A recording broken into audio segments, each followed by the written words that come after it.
Hi, this is Don McCrae with Premier Police Training. In this installment of warrantless vehicle searches, I'll go over and cover the basics of vehicle inventory. Well, what is the purpose of a vehicle inventory?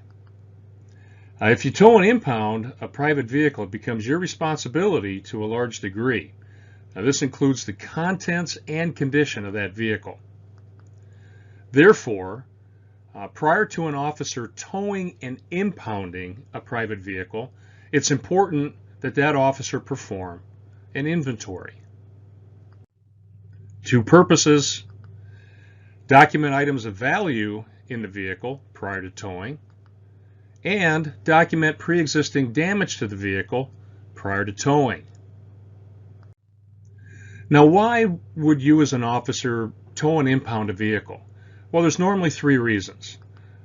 There might have been an accident, and you might have arrested somebody, and now you got the vehicle sitting there, and it can't just sit there along the road, so you're going to tow and impound it. Or maybe you come across an abandoned vehicle with no one around it on the highway. That does happen from time to time, and it's a public safety issue. Now, here's two absolute requirements for performing a lawful inventory. The first is this one right here. Never perform a vehicle inventory for the purposes of searching for contraband. And the second requirement for performing a lawful inventory, well, it's this one. You must perform that inventory according to your valid agency inventory policy. I repeat, you can only conduct an inventory in the manner described in your agency policy, and that should include when to perform one, where, and why. And I'll take you to U.S. v. Torres out of the Ninth Circuit. Good read on the case law for inventory. So in other words, if you look under the hood during your inventory, and let's say you find contraband or evidence of a crime and you end up charging somebody, looking under the hood of a vehicle during an inventory better be in your agency inventory policy. That's how important it is. Because if it isn't, the evidence is probably going to be tossed. However, if contraband is located during a lawful inventory, well, then you have the authority to search the vehicle under probable cause. Let's give you an example of when you as an officer would actually use an inventory. You arrest a driver for driving under the influence. No one else is sober or licensed. They're unavailable to drive the vehicle. Well, you can't just leave the car alongside the road. So you're going to tow it. And before that tow truck arrives, you're going to inventory the car and you're going to document the values inside the vehicle as well as pre-existing damage, all according to your agency policy. So let's look at some videos about inventory. Sir, the license status that came back through dispatch tells me that your license is revoked. So at this time, what I'm going to do is be placing you under arrest for driving under revocation. What that means is then I'm going to put you into my squad car and I'm going to then tow your vehicle. Do you understand? Okay.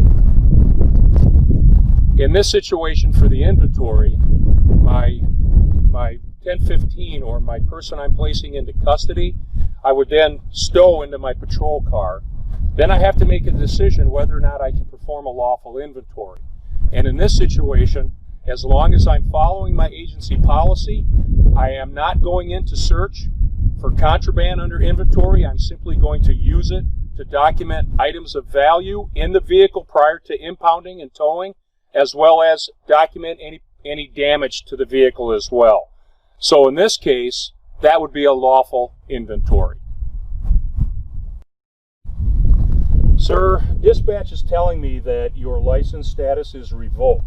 Because of that, I am going to be placing you under arrest for driving under revocation, and I will be towing and impounding your vehicle. Do you understand?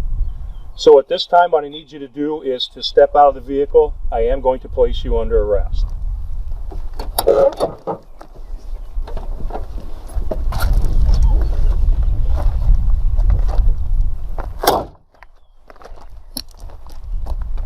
My plans that are at this time are to go ahead and use the inventory for search purposes, so I'm hoping I'll find some contraband in there or something else that's illegal. maybe I'll go ahead and begin that now. So what I just said, would that have been a lawful inventory? Is that what inventory is supposed to be used for? Is searching for contraband and other illegal things prior to towing? You know that it's not. So that is not a proper use of inventory. Never ever use an inventory for the purposes of searching for contraband. And that comes right out of U.S. versus Opperman, which is a South Dakota case. So do not use inventory for the purposes of searching. Use it solely for the purposes of documenting items of value in the vehicle prior to towing, according to your agency policy. Okay, situation we've got now. During a lawful inventory, I found the drugs, or in this case, marijuana grinder, and inside was quite a bit of marijuana. My inventory's over, right? It's now ended. I'm going to transition immediately into the Carroll Doctrine. The vehicle's readily mobile. Exigent circumstances exist. I found this during a lawful inventory, gave me probable cause. Probable cause plus exigent circumstances equals a Carroll Doctrine search. I now get to search that entire vehicle and everything in that vehicle because of what I found during an inventory. Well, that brings us to the end of inventory under warrantless vehicle searches. Next up, searching a vehicle after a custodial arrest. That's a belt and Gant search. And there's some neat stuff coming next installment. I'm Don McCrae with Premier Police Training. Thank you for joining me.